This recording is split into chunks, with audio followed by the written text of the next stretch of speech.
La noche es el momento perfecto para contar lo que nadie se atreve a decir en voz alta. Bienvenidos a un nuevo episodio de Ecos de lo Macabro, donde cada historia podría ser más real de lo que imaginas. Si te gusta sentir ese escalofrío recorriéndote la espalda, suscríbete al canal y únete a esta comunidad de amantes del misterio. Y cuéntame en los comentarios de dónde nos escuchas. Ponte cómodo, apaga las luces y sube el volumen. Hay cosas en este mundo que no siempre tienen una explicación lógica. Hay momentos donde la fe y lo sobrenatural se cruzan de formas que nos hacen cuestionar todo lo que creemos saber. A veces, las almas que parten de este mundo no se van en paz y buscan desesperadamente una última oportunidad para encontrar el perdón. Lo que están a punto de escuchar sucedió hace muchos años en Oaxaca, durante la época en que los españoles gobernaban estas tierras. Es una historia que ha pasado de generación en generación, y aunque parezca increíble, hay quienes juran que todo esto realmente ocurrió. Dicen los ancianos del pueblo que cuando un alma tiene asuntos pendientes, cuando ha cometido actos que pesan demasiado en su conciencia, esa alma no descansa. Busca la manera de liberarse, de encontrar paz antes de partir hacia el más allá, y a veces, esa búsqueda desesperada puede llevar a que sucedan cosas que desafían toda lógica, cosas que hacen que los pelos se ericen y que el corazón lata más fuerte. Porque lo que verán es que la muerte, cuando llega, no siempre espera pacientemente. Y cuando un alma necesita salvación, hará lo imposible por conseguirla. Era una noche fría y oscura en la ciudad de Oaxaca. Las calles empedradas brillaban levemente bajo la luz tenue de las pocas lámparas que iluminaban el camino. La mayoría de la gente ya dormía en sus casas, con las puertas bien cerradas y las ventanas con postigos. Solo se escuchaba el viento silbando entre los callejones estrechos y el ladrido lejano de algún perro. Las sombras parecían moverse en las esquinas, creando formas extrañas que jugaban con la imaginación de cualquiera que se atreviera a caminar solo a esas horas. En la iglesia principal, un padre acababa de terminar sus oraciones nocturnas. Era un hombre mayor, de cabello gris y manos arrugadas, pero con un corazón lleno de bondad y dedicación a su labor. Llevaba años sirviendo a la comunidad, escuchando confesiones, dando consejos y acompañando a los enfermos en sus últimos momentos. Para él, no había hora ni distancia que le impidiera ayudar a alguien que lo necesitara. Había visto nacer a muchos en el pueblo. Los había bautizado, casado y también había estado presente cuando cerraban los ojos por última vez. Esa noche en particular, el padre sentía algo extraño en el ambiente. Una sensación difícil de explicar, como si el aire mismo estuviera más pesado de lo normal. Había notado cómo las velas del altar parpadeaban sin que hubiera corriente de aire, y cómo el silencio dentro de la iglesia parecía más profundo que de costumbre. Pero siendo un hombre de fe, alejó esos pensamientos y continuó con sus tareas habituales. De repente, mientras guardaba los libros sagrados y apagaba las velas del altar, escuchó unos golpes fuertes en la puerta principal de la iglesia. Eran golpes urgentes, desesperados, el tipo de golpes que solo da a alguien que realmente necesita ayuda inmediata. El padre se apresuró a abrir, sus sandalias resonando contra el piso de piedra de la iglesia. Al hacerlo, se encontró con un hombre que respiraba agitadamente. Tenía el rostro cubierto por una capucha oscura que proyectaba sombras sobre sus facciones, haciendo imposible distinguir sus rasgos. Su voz temblaba al hablar, y sus manos se movían nerviosamente. «Padre, por favor, necesito su ayuda urgente», dijo el hombre con angustia evidente en cada palabra. Su voz sonaba ahogada, como si estuviera conteniendo el llanto o el dolor. «Hay alguien que está muy grave, herido en un callejón no muy lejos de aquí. Está a punto de partir de este mundo y necesita confesarse antes de que sea demasiado tarde. Por favor, se lo suplico, venga conmigo. No hay tiempo que perder». El padre observó al hombre por un momento. Aunque no podía ver su rostro claramente, podía sentir la desesperación real en sus palabras. En todos sus años de servicio, había aprendido a reconocer cuando alguien realmente necesitaba ayuda espiritual. Y esta era una de esas ocasiones. No dudó ni un segundo. Tomó su estola morada, la que usaba para las confesiones, su libro de oraciones con las páginas ya gastadas por el uso, y un pequeño frasco con agua bendita que siempre llevaba consigo en estas situaciones. «Vamos, hijo mío, llévame con esa persona que necesita consuelo», dijo el padre con voz firme y llena de compasión. Ambos salieron hacia la noche oscura. El contraste entre el interior cálido de la iglesia y el frío de la calle fue inmediato. Una brisa helada les golpeó el rostro, y el padre se ajustó su capa alrededor del cuerpo.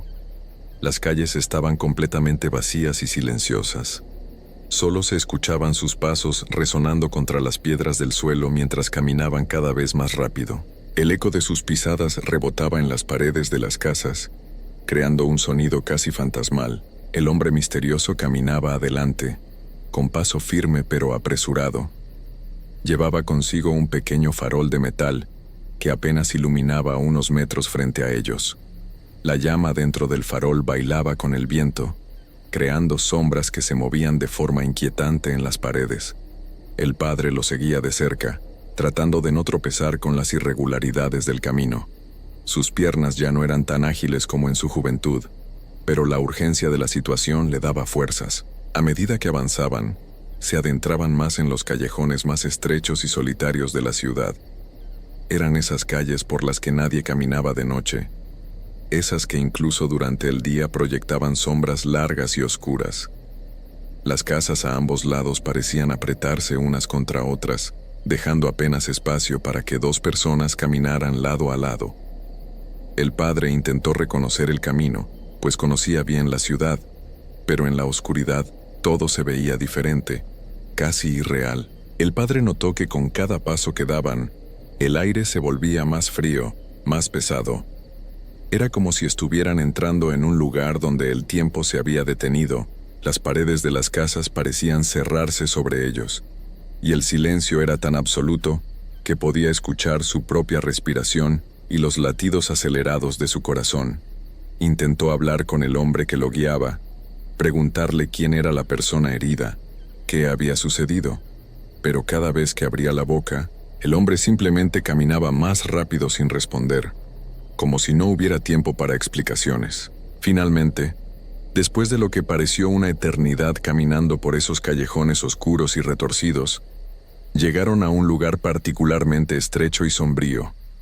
Era un callejón sin salida, donde las paredes estaban cubiertas de musgo y humedad. El piso estaba irregular, con charcos de agua que reflejaban la débil luz del farol. Y allí, recostado contra la pared fría y húmeda, había un hombre tirado en el suelo. El padre se acercó lentamente, sus ojos adaptándose a la oscuridad para ver mejor.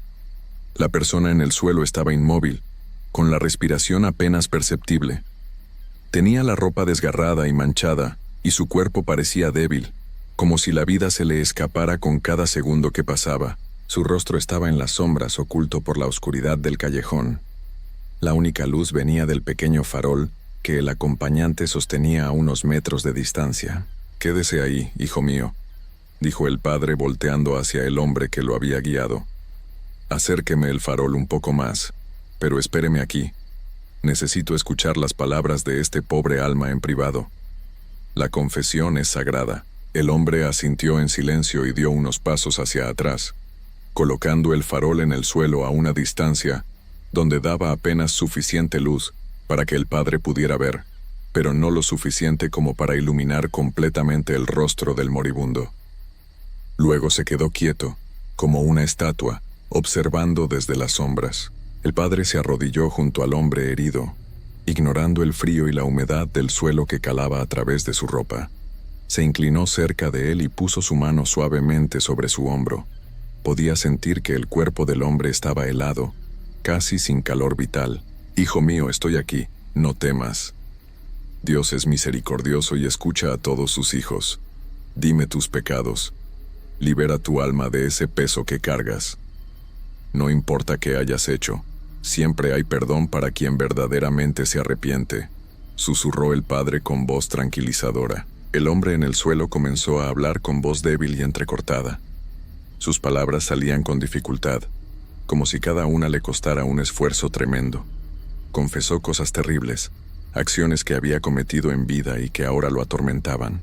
Habló de mentiras, de traiciones, de personas a las que había lastimado, de promesas rotas y de daños que había causado sin remordimiento. Su voz estaba llena de dolor y arrepentimiento genuino. El padre escuchaba con atención, sin juzgar, solo ofreciendo palabras de consuelo y oraciones de perdón. Durante todo ese tiempo, el padre nunca pudo ver claramente el rostro de la persona. Cada vez que intentaba mirar, las sombras parecían moverse y ocultarlo. Era frustrante, porque en un pueblo tan pequeño como ese, donde todos se conocían, el padre estaba seguro de que reconocería a cualquier persona. Pero este rostro permanecía en la oscuridad, como si algo o alguien no quisiera que fuera revelado. Las confesiones continuaron por varios minutos que se sintieron como horas. El padre rezó con él, le ofreció las últimas bendiciones y le aseguró que sus pecados serían perdonados si su arrepentimiento era sincero. Y parecía serlo, porque las lágrimas del hombre caían y su voz se quebraba con cada palabra. Finalmente, después de las últimas oraciones, el padre sintió como el cuerpo del hombre se relajaba. Su respiración, que ya era débil, se detuvo por completo. El alma había partido.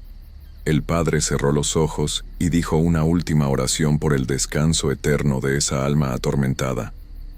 Hizo la señal de la cruz sobre el cuerpo y se quedó allí, arrodillado, en silencio por un momento, mostrando respeto por quien acababa de dejar este mundo. Luego lentamente se incorporó. Sus rodillas crujieron por el esfuerzo y el frío. Se sacudió un poco la ropa y volteó hacia donde había dejado a su acompañante, el hombre que lo había llevado hasta allí. Quería preguntarle quién era la persona que acababa de partir. Quería saber qué había sucedido exactamente. Pero cuando miró hacia donde debía estar el hombre, no había nadie. El callejón estaba completamente vacío. Solo quedaba el pequeño farol en el suelo, con su llama todavía ardiendo, iluminando débilmente las piedras húmedas. El padre sintió un escalofrío que no tenía nada que ver con el frío de la noche. Miró a su alrededor, confundido. Era imposible que el hombre se hubiera ido sin hacer ruido. El callejón era estrecho, y cualquier movimiento habría sido escuchado. Tal vez se fue a buscar ayuda, pensó el padre, tratando de encontrar una explicación lógica. Caminó hacia donde estaba el farol para recogerlo y llevarlo consigo.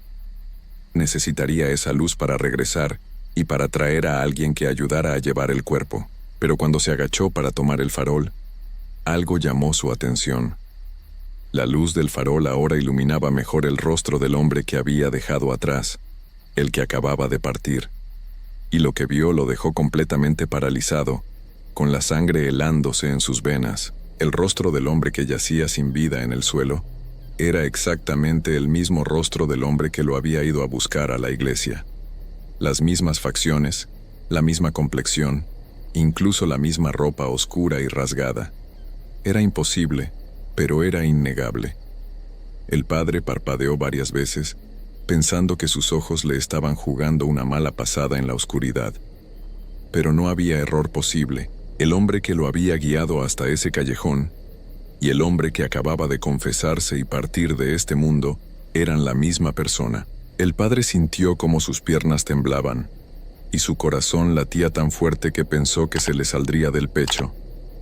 En todos sus años de servicio, había visto muchas cosas, había escuchado muchas historias extrañas, pero nunca había experimentado algo así. Nunca había estado frente a algo que desafiara tan directamente las leyes de la naturaleza y de la vida misma. Con manos temblorosas tomó el farol del suelo y lo levantó para iluminar mejor el rostro del hombre. No había duda.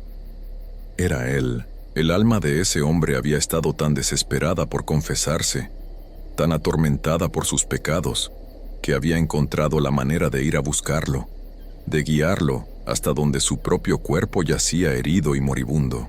Había caminado como si estuviera vivo, había hablado, había tocado la puerta de la iglesia, todo para asegurarse de recibir el perdón divino antes de que fuera demasiado tarde. El padre retrocedió lentamente, sin poder quitar la mirada del cuerpo.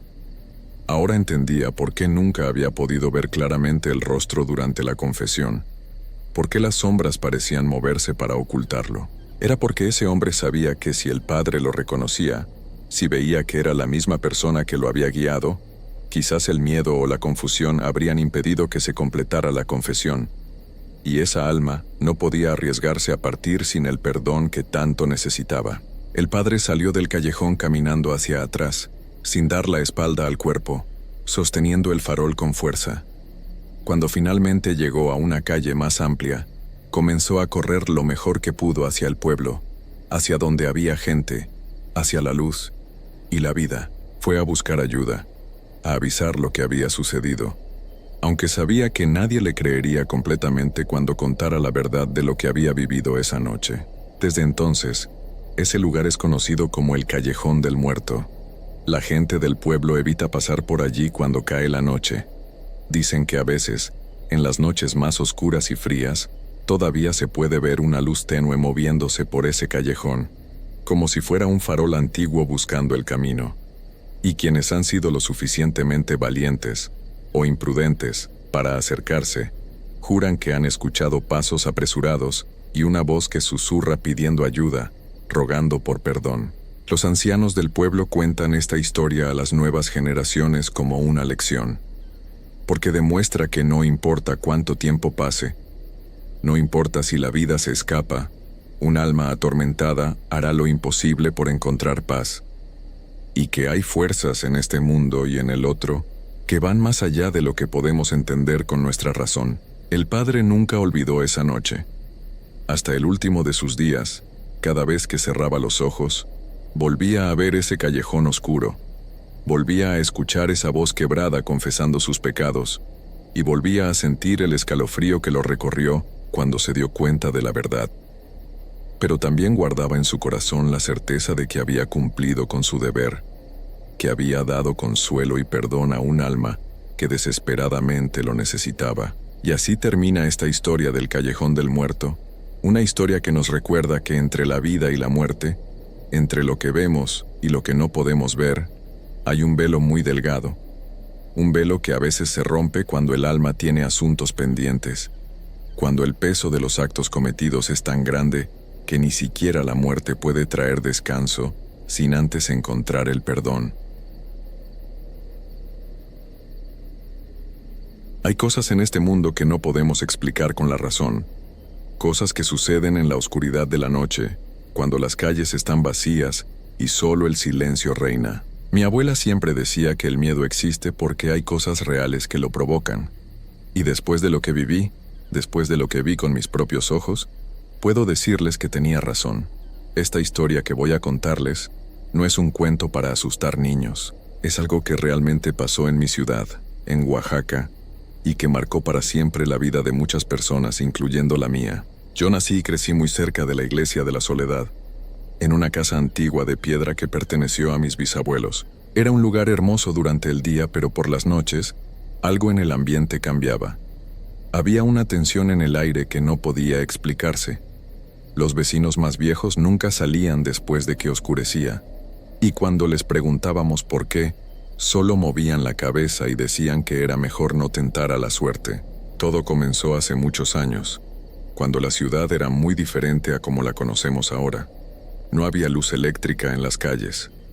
Las noches eran completamente oscuras, apenas iluminadas por algunas velas que la gente colocaba en sus ventanas. El silencio era absoluto, y cualquier ruido se escuchaba con una claridad aterradora. Yo tenía apenas 20 años cuando empecé a escuchar las historias.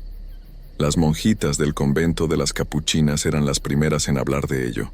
Ellas pasaban las noches en vela, rezando como parte de su penitencia, y fue durante esas largas noches de oración cuando comenzaron a escuchar algo que les helaba la sangre. Un chirrido metálico, como el de una carreta vieja rodando sobre el empedrado del callejón.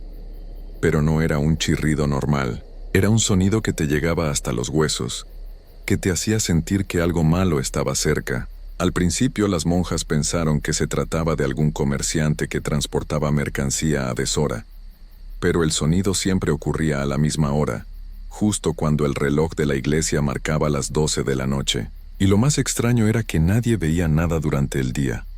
No había huellas de ruedas en el empedrado, ni señales de que alguna carreta hubiera pasado por ahí. Los rumores empezaron a extenderse por toda la zona. La gente del barrio comenzó a hablar en voz baja sobre un espanto que aparecía por el callejón de la soledad. Mis padres me prohibieron salir de noche, pero yo era joven y curioso.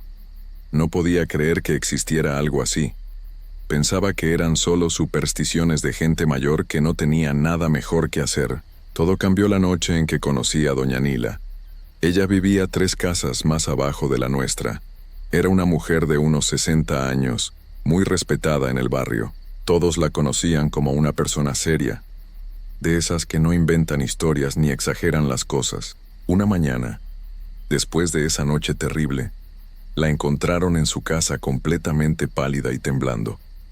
Había pasado la noche entera sin poder moverse de su cama, paralizada por el terror. Cuando finalmente pudo hablar, nos contó lo que había visto. Esa noche, alrededor de las 12, había escuchado el mismo chirrido que todos comentaban, pero en lugar de quedarse en su cama como hacía siempre, algo la impulsó a levantarse. Quizás fue la curiosidad, o quizás el destino quería que ella fuera testigo de lo que estaba por venir. Se acercó a la ventana con pasos lentos, temblando, y movió apenas la cortina para poder ver hacia el callejón. Lo que vio esa noche cambió su vida para siempre. Por el estrecho callejón empedrado avanzaba una carreta, pero no era una carreta común. Estaba completamente cubierta con telas negras que colgaban hasta el suelo, como cortinas fúnebres que ocultaban lo que había dentro. Los caballos que la jalaban eran enormes, de un negro tan profundo que parecían hechos de la misma oscuridad de la noche. Sus ojos brillaban con un resplandor rojizo que no era natural, como brasas ardientes en medio de la sombra. Pero lo que más la aterrorizó no fueron los caballos ni la carreta. Fue quien la conducía.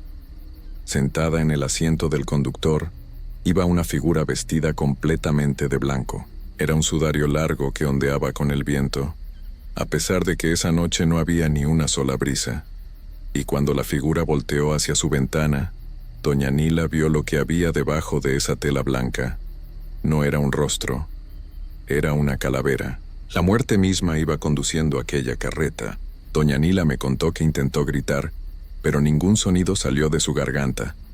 Intentó moverse, pero sus piernas no le respondían. Solo pudo quedarse ahí, paralizada, viendo cómo la carreta pasaba lentamente frente a su ventana. El chirrido de las ruedas era ensordecedor, un sonido que parecía venir de todas direcciones al mismo tiempo. Y entonces, la figura de blanco levantó una mano huesuda y señaló directamente hacia ella. En ese momento, doña Nila se desmayó. Su familia la encontró en el suelo, fría como el hielo, apenas respirando. Tardó varios días en recuperarse, y cuando lo hizo, ya no era la misma persona. Sus ojos tenían una expresión vacía, como si hubiera visto algo que ningún ser humano debería ver. Dejó de salir de su casa, dejó de hablar con los vecinos, y pasaba todo el día rezando frente a un altar que construyó en su sala. Yo visité a doña Nila una semana después de aquel suceso. Quería escuchar su historia de su propia voz. Necesitaba saber si era verdad. Cuando entré a su casa, la encontré sentada junto a la ventana, la misma ventana desde donde había visto la carreta. Me miró con ojos cansados y me dijo algo que nunca voy a olvidar. Muchacho, hay cosas en este mundo que no deberíamos buscar. Hay puertas que no deberíamos abrir. Yo abrí esa puerta aquella noche y ahora no puedo cerrarla. Cada vez que cierro los ojos la veo. Cada vez que escucho un ruido en la noche, pienso que ha vuelto por mí. Las palabras de doña Nila me dejaron pensando durante días. Pero la vida continúa, y uno tiende a olvidar las cosas cuando el sol brilla y las calles están llenas de gente. Sin embargo, la historia no terminó con ella. De hecho, apenas estaba comenzando. Pocas semanas después del desmayo de doña Nila, otras personas empezaron a reportar experiencias similares. Una señora que vivía cerca del Callejón de los Reyes, un lugar que conecta con la calle Morelos, juró haber escuchado el mismo chirrido una noche. Ella no se atrevió a asomarse, pero el sonido fue tan claro, tan real, que despertó a toda su familia. Sus hijos también lo escucharon. El ruido de las ruedas sobre las piedras, el golpeteo de los cascos de los caballos. todo pasando justo frente a su casa. Lo más perturbador era que estas apariciones parecían seguir un patrón. Cada vez que alguien escuchaba o veía la carreta, al día siguiente ocurría algo terrible. Alguien del barrio fallecía. A veces eran personas mayores o enfermas y la gente decía que era solo coincidencia. Pero otras veces eran personas jóvenes, completamente sanas, que simplemente no despertaban por la mañana. No había explicación médica. Los doctores no encontraban ninguna causa. Simplemente se iban, como si algo les hubiera arrancado la vida durante la noche. El miedo comenzó a apoderarse de toda la zona. La gente dejó de salir después de que oscurecía.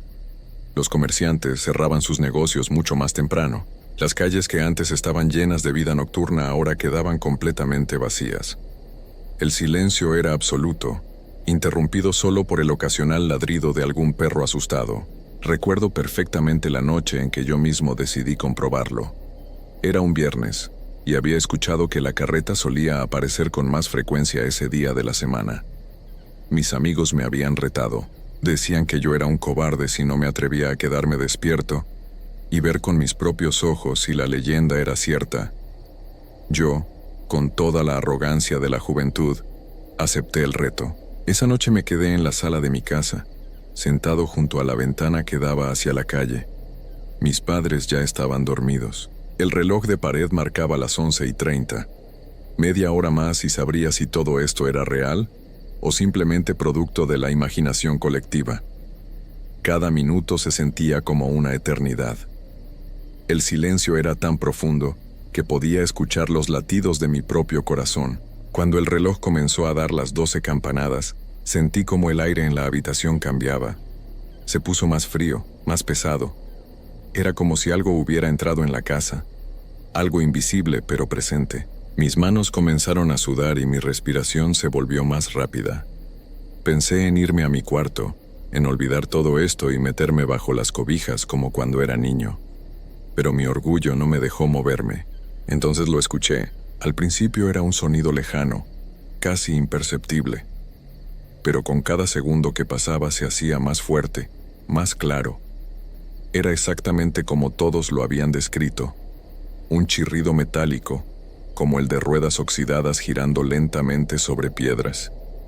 Y junto con ese chirrido, el golpeteo rítmico de cascos de caballo. No era el trote alegre de un caballo durante el día.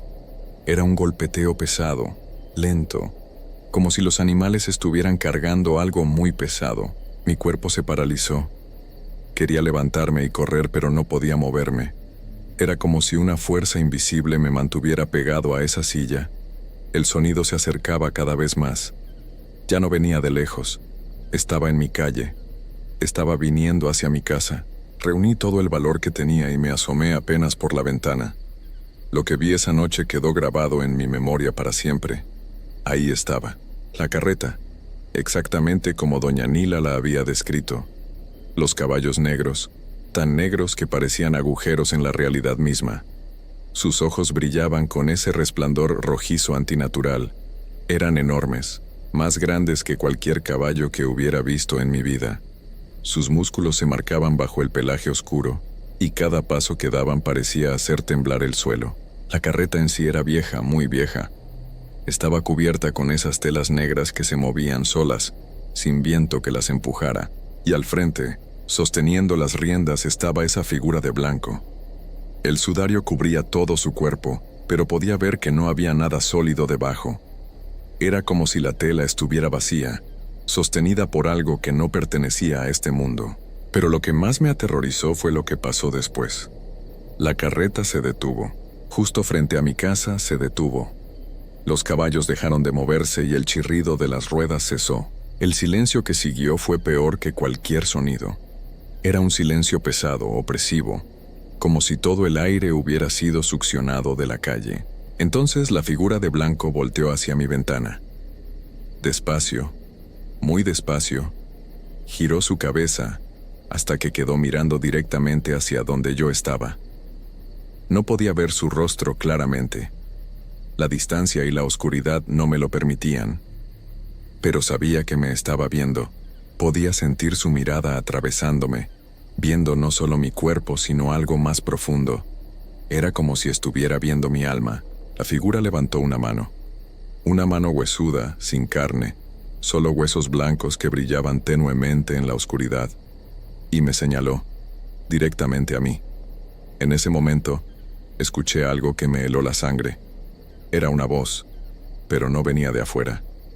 Venía de adentro de mi cabeza.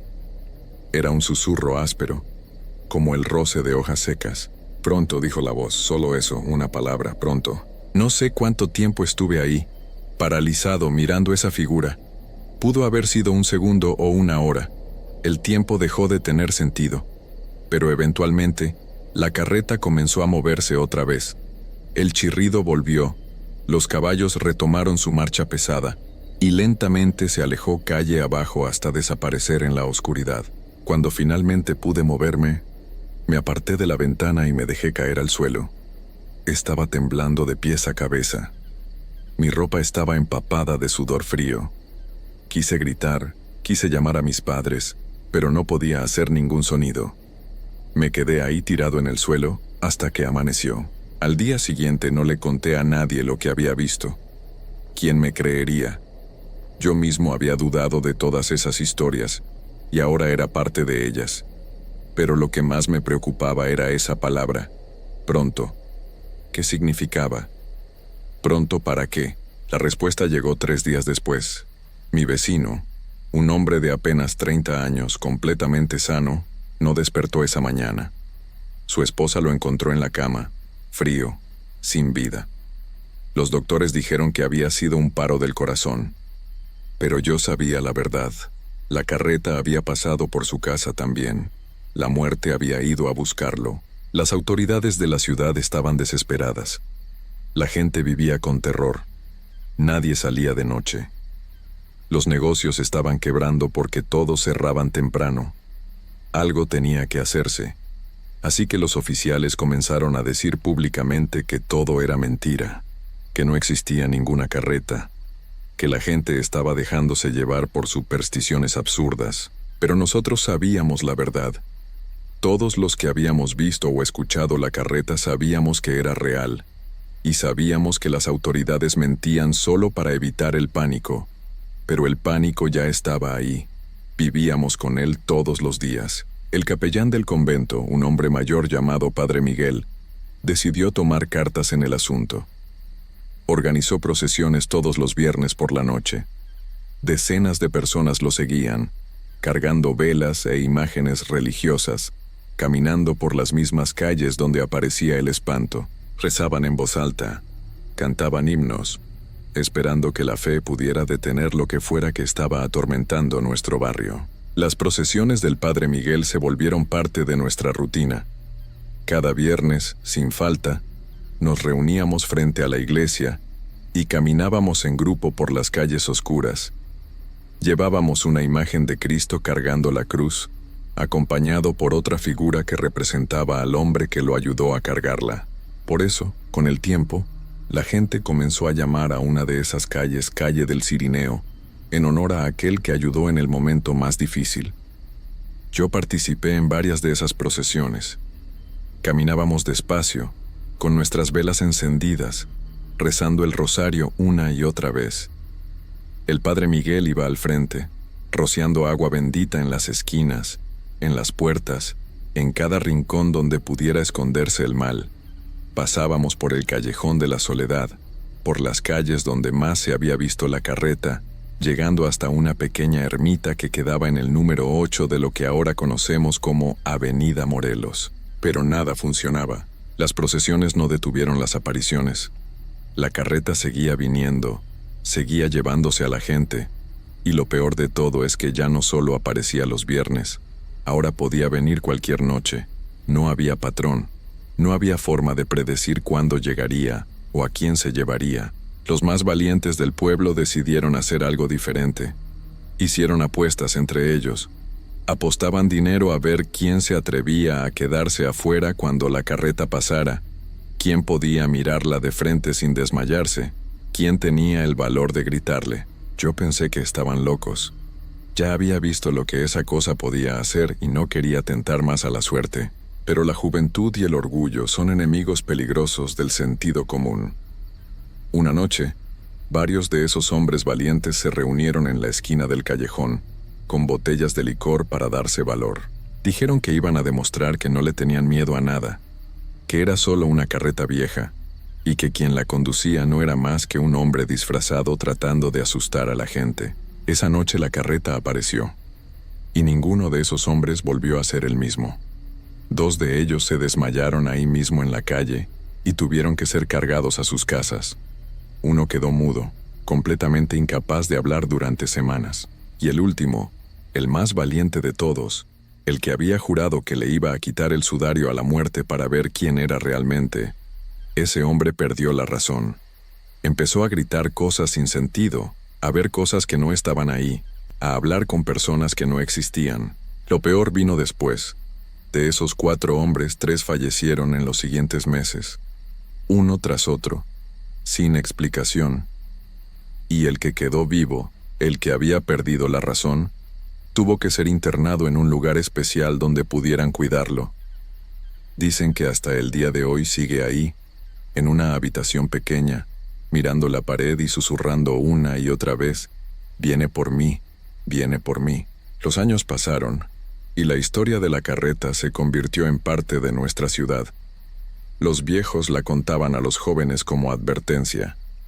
Las madres la usaban para que sus hijos no salieran de noche. Se volvió parte de nuestra identidad, de nuestro folclore. Pero para aquellos que la habíamos visto, para aquellos que habíamos escuchado su chirrido en la oscuridad, no era solo una historia. Era una herida que nunca terminaba de sanar. Conocí a la señora que vivía en el Callejón de los Reyes. Ella me contó que había escuchado pasar la carreta muchas veces a lo largo de su vida. A veces por su callejón, otras veces por la calle División Oriente. Y cada vez, sin falta, al día siguiente alguien se iba. Podía ser un anciano que ya había vivido muchos años, o podía ser un niño que apenas estaba comenzando su vida. La muerte no discriminaba.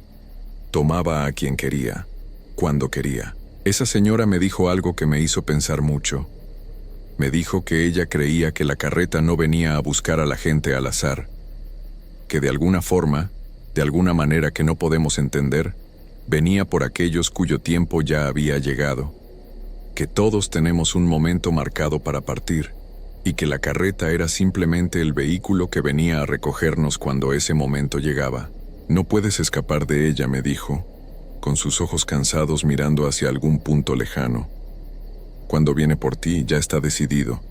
Lo único que puedes hacer es aceptarlo con dignidad. Han pasado muchos años desde aquella noche en que vi la carreta por primera vez. Mi cabello ahora tiene canas. Mis manos tiemblan un poco cuando hace frío. Las calles de Oaxaca han cambiado mucho. Ahora hay luz eléctrica en todos lados. Hay autos, hay ruido, hay vida constante incluso de noche. La ciudad ha crecido y se ha modernizado. Muchas de las casas viejas han sido demolidas para construir edificios nuevos. Pero hay noches muy específicas, en que todo ese progreso y modernidad parecen desvanecerse. Noches en que la oscuridad se siente más profunda a pesar de todas las luces. Noches en que el silencio se impone sobre todos los ruidos de la ciudad. Y en esas noches, si prestas atención, si realmente escuchas, puedes oír algo familiar, un chirrido. Lejano, como el de ruedas viejas rodando sobre piedras. Todavía hay personas que juran haberla visto. Gente seria, trabajadora, que no tiene motivos para mentir. Dicen que en ciertas noches, cuando las calles están vacías y la luna está oculta detrás de las nubes, la carreta todavía aparece, que todavía recorre las mismas calles que recorría hace tantos años, que la figura de blanco todavía sostiene las riendas, guiando a sus caballos negros a través de la ciudad. Los jóvenes de ahora se ríen cuando escuchan estas historias. Dicen que son solo cuentos de viejos, supersticiones de una época pasada, que en pleno siglo XXI no hay lugar para ese tipo de cosas, que todo tiene una explicación lógica y científica. Yo los dejo que piensen eso. No trato de convencerlos. No les cuento lo que vi aquella noche. No les hablo de la voz que escuché en mi cabeza. No les digo que todavía, Después de todos estos años, a veces despierto en medio de la noche con el corazón acelerado, sintiendo que algo me observa desde la oscuridad. Doña Nila falleció hace muchos años. Nunca se recuperó completamente de lo que vio aquella noche. Pasó sus últimos años encerrada en su casa, rezando, esperando. Cuando finalmente se fue en paz, dormida en su cama. Pero antes de irse, me llamó a su lado. Puso su mano fría sobre la mía y me dijo sus últimas palabras. La vi otra vez anoche, vino a mi ventana, pero esta vez no tuve miedo. Esta vez estaba lista. A veces pienso en esas palabras, pienso en lo que significan. ¿Acaso podemos estar listos para algo así? ¿Podemos enfrentar a la muerte sin miedo cuando llega el momento? No lo sé. Nadie puede saberlo hasta que le toca. Lo que sí sé es que la carreta sigue ahí, en las sombras, en los callejones oscuros, esperando, siempre esperando. Y algún día, quizás dentro de poco, o quizás dentro de muchos años, volverá a detenerse frente a mi casa. Volverá a mirarme con esos ojos vacíos bajo el sudario blanco, y esa palabra que escuché hace tantos años, pronto, finalmente tendrá sentido, porque todos, absolutamente todos, tenemos una cita con esa carreta. Algunos la tienen más temprano, otros más tarde, pero nadie, absolutamente nadie, puede evitarla para siempre. Por eso les digo, cuando caminen por las calles de Oaxaca de noche, cuando pasen por el Callejón de la Soledad o por la calle del Cirineo, presten atención. Si escuchan un chirrido metálico en la distancia, si ven a 2 caballos negros aparecer entre las sombras, si sienten que el aire se vuelve más frío de repente, no se queden a ver qué es. Corran, entren a la casa más cercana, ciérrense, recen si son creyentes, y esperen a que pase, porque si la carreta se detiene frente a ustedes, si la figura de blanco los señala, entonces ya no hay nada que puedan hacer. Su tiempo ha llegado. Y la muerte no acepta súplicas ni negociaciones. Yo todavía vivo en Oaxaca. Todavía camino por esas calles. Y cada noche antes de acostarme, me asomo brevemente por la ventana, solo para asegurarme de que la calle esté vacía, de que no haya ninguna carreta esperando afuera, de que mi tiempo aún no ha llegado, pero sé que algún día, cuando menos lo espere, estaré. Y cuando ese día llegue, intentaré recordar las palabras de Doña Nila. Intentaré estar listo. Intentaré enfrentarla con dignidad, aunque en el fondo, muy en el fondo, sé que nunca estaremos realmente listos para mirar a la muerte a los ojos. Esta es mi historia. Esta es la verdad sobre la carreta de la muerte. Créanla o no, eso depende de ustedes. Pero si alguna vez visitan Oaxaca, si alguna vez caminan por esas calles antiguas cuando la noche ha caído y la ciudad duerme, recuerden lo que les he contado.